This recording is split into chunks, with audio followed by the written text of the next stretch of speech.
할렐루야. 새벽을 깨우신 주의 백성들을 예수님의 이름으로 환영하고 사랑하고 축복합니다. 아멘. 우리 줌 잘 들리시나요? 네, 한 분만 대답해 주시면 됩니다. 아멘. 아멘. 감사합니다. 축복합니다. 네.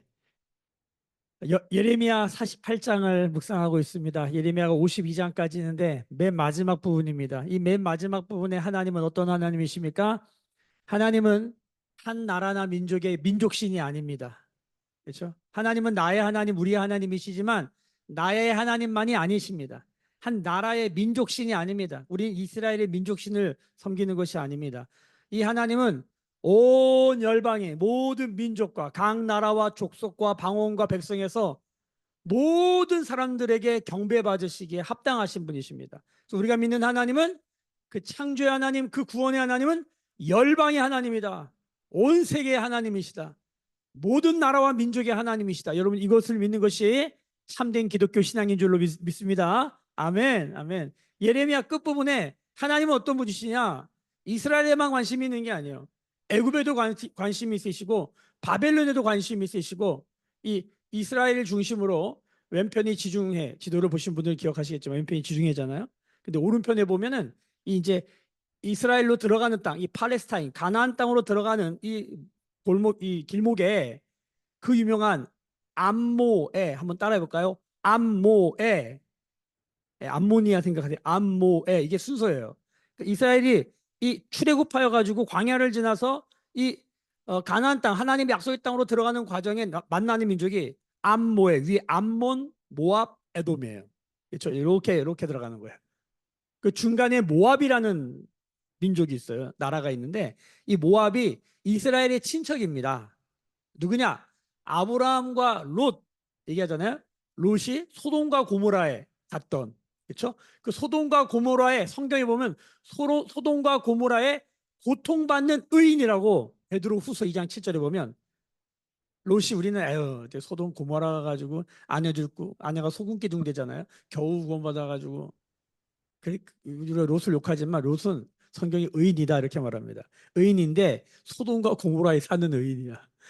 여기 잘 기억하셔야 돼요. 의인은 의인인데 소돔과 고모라에서 고통당하는 거예요. 무법한 자들과 음란한 자들에게 아주 그냥 치여 살면서 겨우겨우 그냥 믿음을 지키면서 겨우 자기만 구원받은 사람. 이 모압이 아니라 이 롯이 이제 소돔과 고모라에서 하나님의 천사의 도움으로 구원받잖아요. 그래가지고 이제 나왔는데 그 딸들이 자신의 자손이 끊어질까봐 아버지와 동침해서 낳은 자식이 누구냐? 모압이에요, 모압. 그러니까 참 안타까운 일이죠. 자, 그러니까 성경에서 모압 그러면은 이렇게 생각하시면 됩니다. 형식적인 혹은 이름뿐인 명목상의 그리스도인을 상식하는 거예요. 교회는 다녀요. 예. 우리 조상이 크리스찬이야. 대대로 가문이 기독교 가문이야. 근데 교회는 다녀. 근데 종교인이야.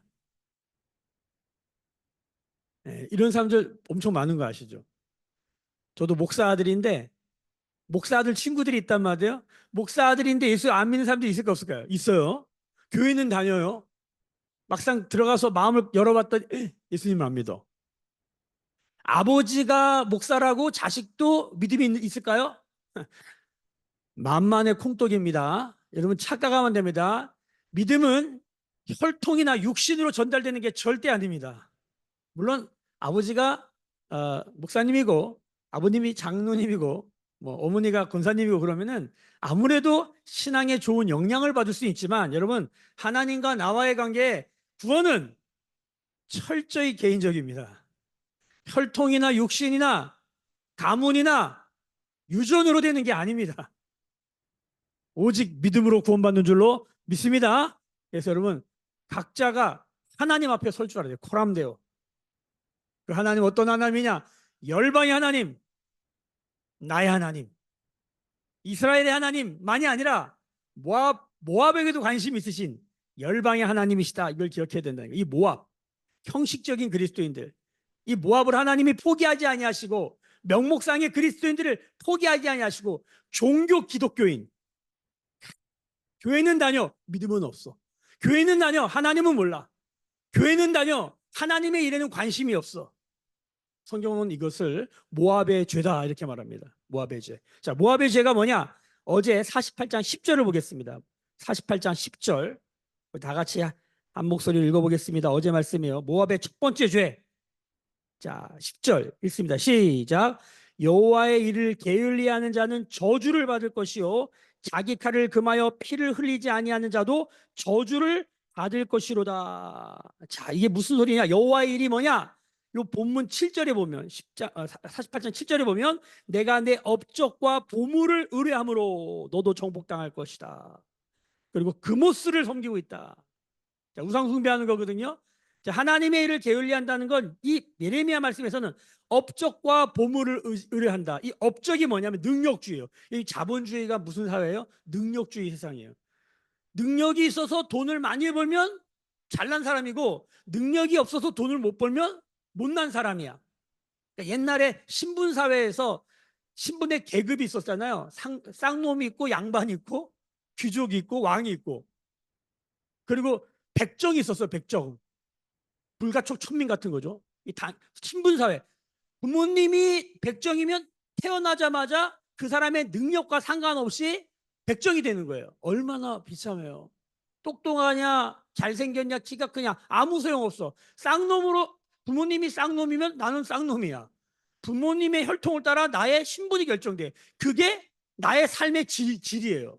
이런 사회, 이 조선시대까지 이렇게 살았단 말이에요. 유교사회.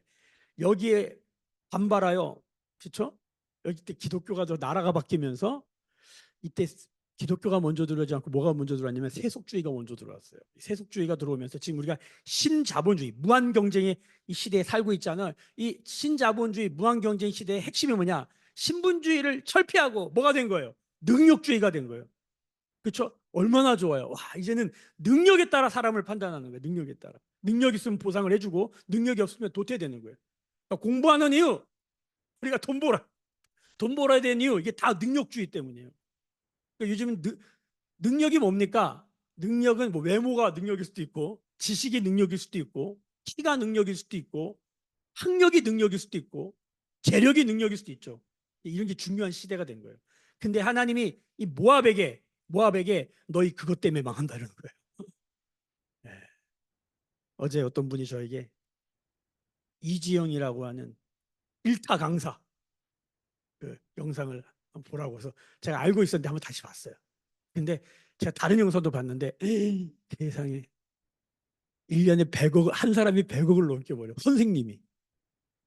제가 어제 점심에 어떤 지금 현직 선생님이랑 같이 식사를 했단 말이에요. 그 선생님한테 그 얘기했어요. 야, 어떤 선생님은 1년에 100억 버는데 근데 제가 왜 화가 나냐면 선생님이 100억 버는 건 아닌 것 같아. 여러분 목사가 100억을 번다면 여러분 그 교회 다니시겠습니까? 이게요. 세상이 이 세상이 더 이상 소망이 망했다라고 보는 끝까지 보류해야 될 4가지 직업이 있습니다. 우리가 잘 아는 의사. 의사가 돈에 넘어가잖아요. 그 세상은 소망이 없는 거예요. 지금 의사가 다 돈에 팔렸잖아요. 혹시 의사가 들으시면 용서하시기 바랍니다. 근데 현실이 그래요. 두 번째, 법에 종사하는 사람들, 변호사, 판사 있죠. 돈에 넘어가잖아요. 그 세상은 더 이상 소망이 없습니다. 도덕적 타락이 들어갔다고 봅니다. 지금 변호사 다 돈에 팔렸죠. 변호사가 계시다면 용서하시기 바랍니다. 근데 현실은 제가 말하는 것보다 훨씬 험해요. 세 번째가 뭡니까? 선생님입니다. 선생님이 돈에 팔리잖아요. 우리 아이들이 뭘 배우겠습니까? 저는 그분이 자기가 100억 벌어서 요트 타고 다닌다 이런 말 듣는데 화가 나더라고.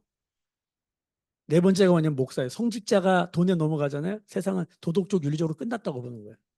이 4가지 직업이 마지막 보루인데 지금 다 넘어갔어요. 뭐 지금 선생님 얘기할 것도 없어요. 목사도 다 넘어갔어요.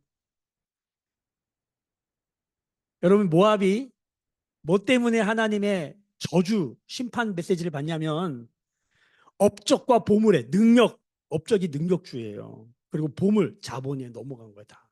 업적과 보물은 하나님 주신 선물입니다. 여러분 업적을 많이 쌓아야 됩니다. 할렐루야. 그리고 우리가 보물을 여러분 하나님 주시면 다 받아 누리시길 축복합니다. 아멘. 자, 문제는 뭐냐면 하나님보다 이게 높아지면 뭐예요? 이게 우상인 거예요. 이걸 어떻게 알아요? 우리가 한번 그게 없어져 본 업적이 없다, 능력이 없다. 우리의 삶 안에 돈이 없을 때가 있거든요. 그럴 때 내가 무엇을 고백하는가, 그게 중요한 거예요. 있을 땐 몰라요. 근데 없을 때가, 그러니까 우리가 병들고 실패하고 망했다라고 말할 그때에 내 마음에 뭐가 튀어나오나, 내가 고통스럽고 힘들고 재앙을 당하고 어렵다고 말할 때 내 마음에서 뭐가 튀어나오나, 그게 진짜입니다. 좋을 땐 몰라요. 여러분, 우리가 그래서 이 여호와 일을 게을리한다는 게 뭐냐면, 이 예레미야에서는 어제도 말씀드렸지만 업적주의, 보물에 의지하여 사는 거예요. 그걸 뺐더니 아무것도 없어. 그걸 뺐더니 여호와 하나님을 향한 신앙 고백이 있더라. 야, 그 사람은 할렐루야입니다. 그 사람은 구원받는 사람인 거예요. 구원받는지 안 받는지 어떻게 알아요? 입으로만 뭐 예수 믿심이다 그러면 구원받는 걸까요? 예, 착각하면 안 됩니다. 영적인 건 실제입니다. 믿음은 바라는 것들의 실상, 리얼리티예요. 쇼가 안 돼요. 사람은 속일 수 있어, 하나님은 못 속이는 거죠. 자, 모압의 죄가 뭐냐? 여호와의 일을 게을리하는 건데, 여기서는 업적과 보물주의예요. 근데 여호와의 일, 이게 뭐냐 도대체? 하나님의 일이 도대체 뭐냐? 이것을 요한복음 6장 29절에는 예수님께서 직접 말씀하시는데, 하나님의 일은 하나님이 보내신 일을 믿는 것이다. 예수님을 믿는 게 하나님의 일입니다. 여러분, 하나님의 일을 게을리하면 뭡니까? 저주를 받습니다. 믿음을 키우고 믿음이 자라는 것을 게을리하잖아요. 성경은 죄라고 말합니다. 이제 오늘 그 얘기할 거예요. 자, 하나님의 일을 게을리하면 죄다. 그리고 그 다음 얘기가 중요한 게 뭐냐면, 자기 칼을 금하여 피를 흘리지 아니하는 자도 저주를 받을 것이다. 이것을 표준 세번역이나 세번역 성경으로 읽으면 이게 무슨 말이냐면, 죄와 피 흘리기까지 싸우지 않잖아요. 하나님이 주신 말씀의 칼로 죄와 피 흘리기까지 싸우지 않잖아요. 그거 죄예요. 하나님의 일을 게을리한다, 이꼴 죄와 싸우지 않는다는 거예요. 믿음이 들어오면 반드시 무슨 일이 생기냐? 죄와 싸우게 돼 있습니다. 그래서 믿음이 들어오면 괴로워요. 왜냐하면 죄악의 세상에서 사는데 어떻게 죄에 오염이 안 돼요? 보고 듣고 감각하는 모든 게 죄인데, 근데 믿음이 들어오면 이것과 전쟁이 일어나다 보니까 곤고해져요. 사도 바울이 이걸 비참하다 이렇게 표현했어요. 너무 힘들다. 이게 근데 믿음의 1단계예요. 이게 정상이에요. 믿음이 들어왔는데 죄와 싸우지도 않아.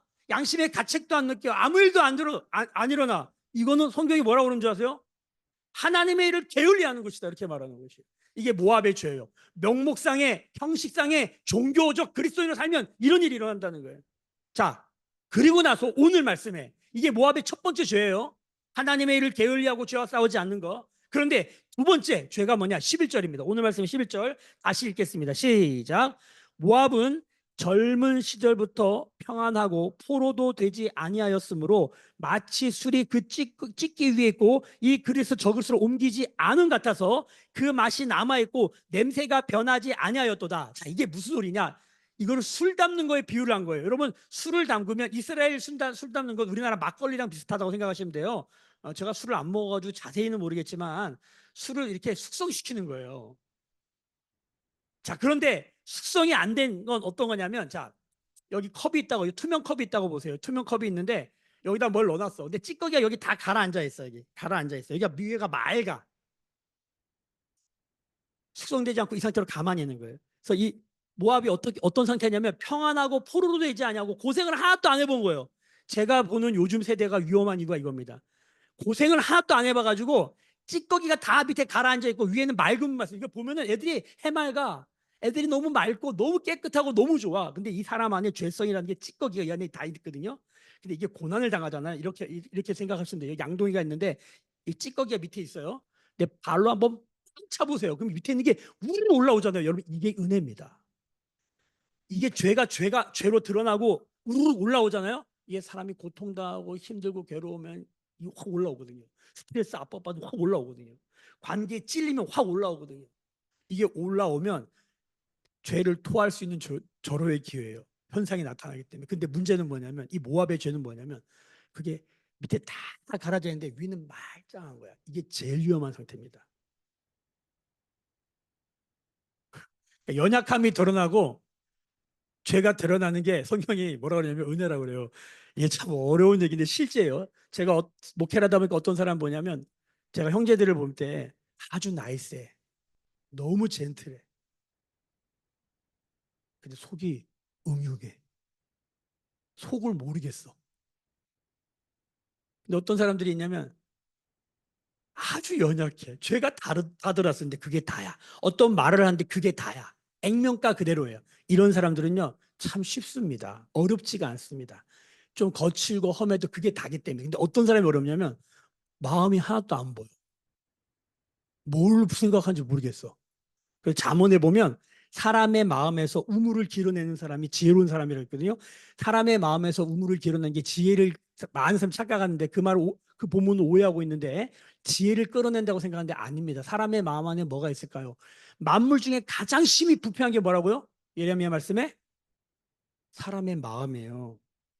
이 세상에 가장 부패하고 냄새나는 게 뭐냐면 사람의 마음이에요. 그러니까 사람의 마음의 우물에서 뭘 길어낸다는 건 뭐냐면 우리 안에 죄성이 드러나는 거예요. 그게 지혜라는 거예요. 내가 가능성 없는 죄인이구나, 존재적 죄인이구나, 이걸 고백하는 게 지혜고 은혜예요. 근데 모압은 요게 싹 가라앉아 있고, 모압은 포로도 안 돼보고 전쟁도 안 일어나고 고생도 하나도 안 해보고 그냥 아주 깔끔하게 자랐어요. 이걸 성경이 뭐라고 하는 줄 아세요? 숙성되지 않았다. 숙성을 거꾸로 하면 뭐예요? 성숙되지 않았다. 근데 놀라운 건 뭐냐면, 충격적인 건 뭐냐면 숙성되지 않은 것, 만나지 않는 것, 성숙되지 않은 것, 그게 뭐다? 죄다. 예수 믿고 처음이나 나중이나 똑같은 거, 그거 죄다. 성실이랑은 달라요. 신실이랑은 다른 개념이에요. 우리 안에 죄가 하나도 안 다뤄준 상태, 고생 하나도 안 해가지고 자기가 굉장히 괜찮은지 아는 사람들, 형식상의 명목상의 그리스도인들, 제가 보는 MZ세대들, 죄송합니다. 저도 제 자식들이 있는데 죄송합니다. 진짜 죄송합니다. 조심하셔야 합니다. 어떤 부분에 자기가 가능성 없는 죄인이라는 걸 까먹으면 망합니다. 모압처럼 됩니다. 음. 주님이 이걸 어떻게 하신대요? 자, 하나님의 숙성 방법 12절 보십시다. 12절 같이 있습니다. 시작. 그러므로 여호와께서 말씀하시니라 날이 이르리니 내가 술을 옮겨 담는 사람을 보낼 것이라. 요게 바벨론을 보내는 거예요. 자, 어떻게 하냐? 그들이 기울여서 그 그릇을 비게 하고 그 병을 부셔버린다. 여러분, 비우고 부시는 방법 이게 뭡니까? 영적으로 보면 숙성시키는 방법이에요. 우리가 깨지는 거 있죠. 우리가 비워지는 거 있죠. 그러니까 우리는 은혜가 뭘 자꾸 받는 거라고 생각하는데 성경은 은혜가 비우는 거라고 이렇게 말을 하는데 비우고 채워야 제대로 받는 건데 우리는 하나도 안 비우고 받기는 그렇게 원해. 이게 망조예요, 망조. 기독교가 망하는 이유가 뭐냐면 혼합주의가 뭡니까? 삶을 하나도 안 바꾸고 은혜만 받으려고 그래. 이상해져요. 이상해진다니까. 이상한 사람들 진짜 많아요. 비우지는 않고 채우기만 많이 채우면 제 지론은 그겁니다. 여기 그릇이 있는데 여기 오염 물질이 있다고 칩시다. 아, 이거를 새롭게 하는 방식으로 위에서 계속 물을 갖다 보면 진짜 어마어마한 양의 물을 부어야 돼요. 갖다 그냥 꽉 부으면 뭐 깨끗해져요. 이게 1번이 합시다. 근데 이제 연약한 분들에게 이렇게도 얘기해요. 근데 이거보다 더 확실한 건 뭡니까? 있는 잔에서 확 버려버려야 돼요. 찌꺼기를 확 버리고 새로 받아야 돼요. 이게 사실 성경이 말하는 새롭게 되는 은혜의 믿음의 길입니다. 이 길로 가기를 소망합니다. 아멘. 근데 이게 무서워, 힘들어요. 모압은 이거 안 하는 거예요. 그리고 부어주신 은혜도 안 받아. 하나님 인정하지도 않아. 그리고 그대로 형식적인 종교인으로만 살려고 그래. 이게 모압이에요. 모압의 정체성. 맛이 안 나는 삶. 자, 하나님 어떻게 한대요? 부셔버린대요. 하나님 비워버리시고 부시는 거예요. 그래서 부셔져야 하리 이런 노래가 나오는 거예요. 부셔져야 사는 것입니다. 모압을 하나님이 바벨론으로 너희도 부셔버린다. 자, 이게 은혜입니까? 저주입니까? 요게 은혜로 보이면 믿음의 사람이요. 요게 저주로 보이면 아직도 갈 길이 먼 사람이에요.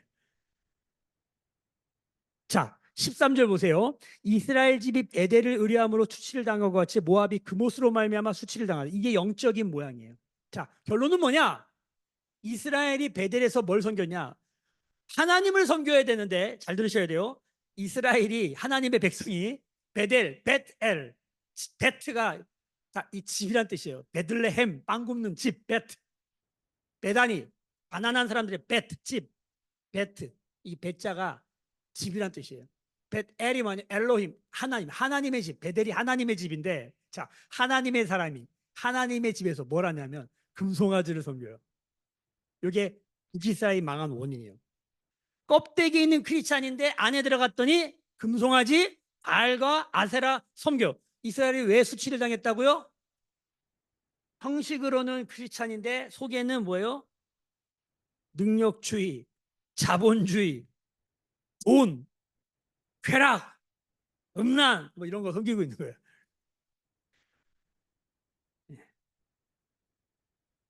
북이스라엘 그래서 망해요. 아유, 북이스라엘 왜 그랬어? 왜 그렇게 망했어? 우리도 망하지 않을까요? 여러분, 대한민국 이거 기독교 이거 어떻게 되겠습니까? 이거. 그런데 오늘 모압은 뭐래요? 모압은 그못으로 말미암아 수치를 당한다. 똑같은 거예요. 비유죠. 이스라엘이 망한 원인도 모압이 망한 원인도 북이스라엘 모압 이꼴. 그게 뭐냐? 속에는 그모스가 뭐라고요? 이 가나안 땅의 토착신인데 왜 하나님이 그 많은 땅 중에 왜 가나안 땅을 보내냐? 이 그모스 신이 있어도 이런 신은 없을 거예요. 결론이 뭐냐? 뭐 엄청나게 많은 얘기를 해야 되는데 결론이 뭐예요? 자식을 제물로 바쳐서 인신제사를 드려요. 그래가지고 부모가 자식을 자기 신에게 바쳐서 뭐예요? 뭘 받으려고 그래. 이게 고대 근동에 고고학에서 발굴됐어요. 그래서 그 신전에서 벽에다가 아이들을 깐난장이 아이들을 생매장해요. 그 고고학에서 그게 발견돼요. 가나안 땅이 죽음의 땅이에요. 그 죽음의 땅의 절정이 뭐냐면 깐난 아이를 부모가 지 복 받으려고 자기 신에게 바치는 거야. 하나님이 이걸 뒤집는 게 하나님의 아들을 대신하여 더 이상 그런 거 하지 말라. 여호와 하나님을 믿으면 인신제사가 죽음의 땅이 생명의 땅이 되는 거예요. 선교의 가장 좋은 정의, 제가 이게 가장 완벽한 정의다. 죽음의 땅을 생명의 땅으로. 예배가 없는 곳에 예배를. 이게 선교예요. 이게 하나님의 역사죠. 지금 모압이 뭐라는 거냐면 그무스를 섬겨. 사랑이 식었다. 더 이상 사랑이 없다. 세상의 종말을 이렇게 예고합니다. 부모가 자식을 죽여서 먹어요. 제가 어제 이거를 우리 세대에도 그런 게 있었어요. 부모의 한을 자식을 통해 풀려고 하는 부모들이 있다. 이거 회개해야 된다. 이거 죄다. 이건 죽음의 영이다. 자, 모압의 죄입니다. 하나님의 일을 게을리하고 믿음이 성숙하지 않는 것. 하나님의 일은 믿음인데 믿음이 성숙되지 않는 것, 숙성되지 않는 것. 이거 죄다. 무서운 얘기입니다. 그럼 어떻게 해야 되냐? 여러분 15절 보세요. 만군의 여호와라 일컫는 왕께서 이와 같이 말하노라. 재난이 온다, 고난이 온다는 얘기예요. 근데 이게 결론이 뭐냐면 18절 보세요. 디본에 사는 딸아 내 영화에서 내려와 메마른 데 앉으라. 이게 디본, 요 뒤에 19절에 아로엘, 이게 다 뭐냐면 모압의 유명한 도시들이에요. 우리 대한민국의 서울, 부산 하면 다 아는 것처럼 이 모압의 이걸 관문 도시, 게이트 시티라고 그러는데 디본과 아로엘 이게 유명한 모압의 땅이 도시인데 이 뒤에도 도시가 많이 나와요. 근데 이게 뭐라고 그러냐면 영화에서 내려와 메마른 데 앉으라. 영화가 뭐냐면 아주 막 이렇게 부귀 영화라 그러잖아요. 부귀 영화의 자리에서 내려와서 어디에 맨 땅에 헤딩하라는 얘기예요. 고난의 자리로 가라는 거예요. 이게 결론이 뭐냐? 오는 고난을 당할 건데 그렇게 하지 말고 고난을 선택하라. 한번 따라해 볼까요? 오는 고난 당하지 말고 고난을 선택하라. 말이 쉽죠. 우리 학생들에게 억지로 공부하지 말고 이왕 힘들다. 이왕 어차피 고난 당한다. 공부의 고난을 선택하라. 뭐 이런 얘기예요. 말하자면.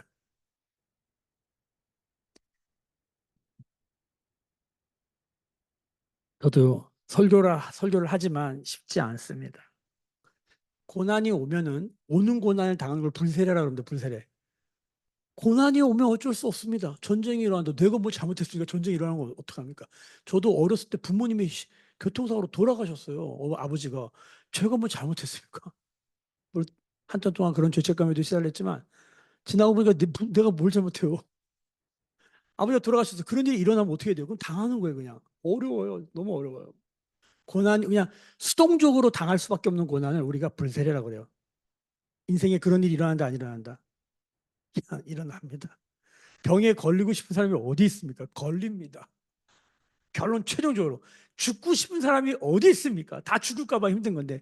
근데 우리는 죽습니다. 오는 죽음을 당하면 죽음이 고통의 끝인데 오는 죽음을 당하면 너무 힘든데 여러분 날마다 죽으면 삽니다. 할렐루야. 아멘을 안 하시네. 할렐루야. 다 같이 레위기 16장을 펴겠습니다. 레위기 16장. 우리 성도들은 많이 들어가지고 근데 또 보겠습니다. 레위기 16장. 우리는 왕 같은 제사장, 거룩한 나라의 왕 같은 제사장이다. 그런데 이 레위인들, 제사장들은 어떻게 살아야 되냐? 레위기 16장 31절 보세요. 다 같이 한번 읽어볼까요? 레위기 16장 31절 시작. 이는 너희에게 안식일 중에 안식일인즉 너희는 스스로 괴롭게 할지니 영원히 지킬 규례라. 따라합시다. 스스로 괴롭게 할지니 누군? 레위인은 제사장들은 어떻게 살아야 돼요? 안식일마다 주일마다 이걸 기억해야 돼요. 스스로 괴롭게 하는 거예요. 이거를 다른 성경은 고행이라고 나와요. 힘든 삶을 선택하라는 거예요. 좁은 길로 가라는 거예요. 스스로 괴롭게 하라. 요즘은 스스로 괴롭게 하는 삶을 빼줘. 자기를 사랑하는 방식이 어떻게 하면 편안하려고 해요. 성경은 이렇게 말해요. 하나님의 사람들아, 스스로 괴롭게 하라. 조금 더 센 거 읽어볼까요? 23장 27절. 23장 27절. 목사님 많은 말씀인데 왜 하고 많은 말씀 중에 왜 이런 말씀입니까? 여러분 이런 말씀도 있다는 걸 아셔야 돼요. 23장 27절 다 같이 읽겠습니다. 시작. 일곱째 달 열흘 날은 속죄일이니 너희는 송해를 열고 스스로 괴롭게 하여 여호와께 화제를 드리고 속죄일에 뭐 해야 돼요? 안식일에는 스스로 괴롭게 하라. 속죄일에는 뭐래요? 스스로 괴롭게 하라. 귀 있는 자는 성령이 교회에게 하시는 말씀을 듣게 되시길 축복합니다. 아멘. 여러분 다 편안하려고 살잖아요. 최소한 간편하게, 간소하게, 편안하게. 세상이 편리주의의 극치를 달리고 있습니다. 조금도 움직이지 않고 할 수 있는 방법들을 찾아내고 있어요. 리모컨 세상이죠. 유비쿼터스의 세상이에요. 성경은 근데 하나님의 사람들은 스스로 괴롭게 할 줄 아는 사람. 누가 나를 괴롭히면은 학대죠. 그래서 성경은 믿음의 길을 걸어가는 삶, 믿음의 사람들의 삶 안에 괴로움을 선택하는 삶이 있다는 걸 기억해야 됩니다. 그러니까 우리가 그렇다고 제가 뭐 고행주의, 금욕주의를 말하는 건 아니에요. 그러나 분명히 이 지점이 있어야 됩니다. 여러분 오늘 뭐 때문에 괴로우실 예정이십니까? 여러분 오늘 말씀에 하나님의 일을 게을리하지 않고 믿음의 성숙을 위하여 괴로움을 선택하는 오늘이 되기를 말씀의 레마를 받으시기를 예수님의 이름으로 축복합니다. 아멘. 그게 18절 말씀이에요. 다시 읽겠습니다. 시작. 기본에 사는 딸아 누구예요? 모압이에요. 내 영화에서 내려와 메마른 데 앉으라. 맨 땅에 헤딩하라. 모압이 해야 될 건 형식적인 그리스도인, 명목상의 그리스도인, 교회만 다니고 신앙은 없는 사람들이 들어야 될 하나님의 말씀, 맨 땅에 헤딩 좀 해봐라. 요만큼의 고난도 안 당하려고 하냐? 그런 얘기라는 거예요. 성경에 있는 말씀이 그렇다고 전할 뿐입니다. 저도. 마지막 21절 같이 읽습니다. 21절 시작. 심판이 평지에 이르렀나니 곧 이렇게 쭉 나와요. 심판이 어디에 이르렀어요? 이 평지인데 이것도 세번역 성경에 이르면 고원 평지예요. 이게 이스라엘 땅 가면 알아요. 이스라엘은 저지대고 이 모압이 사는 골란 고원 이쪽 모압 평지는 뭐냐면 저 위에 있어요. 가보면 보여요. 나중에 요단강 요단강 그 아래 사해바다 앞에 여리고 있는 그 모압 평지를 꼭 가보셔야 됩니다. 저는 거기 가서 정말 처음에 손이 발발 떨리고 몸에 털이 다 솟더라고요. 와, 너무 신비로웠어요. 구름이 쫙 껴있는데 햇빛 떨어지면서 그 모압 평지가 쫙 유대광에서 그 모압 평지로 딱 들어간 입구에서 여리고가 나타나면서 쫙 펼쳐지는데 그걸 어떻게 다 설명하겠어요?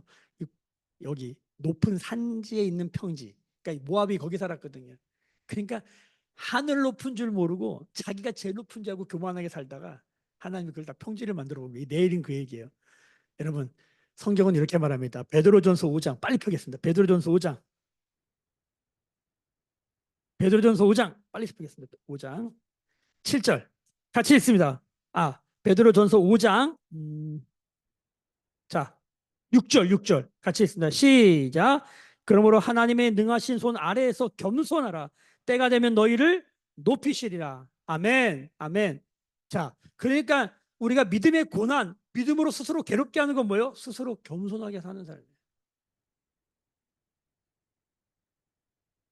제가 다른 분들은 잘 모르겠는데 지위가 있고 재력이 있고 정말 사회적 덕망과 이렇게 유력한 분들인데 겸손한 분들이 있어요.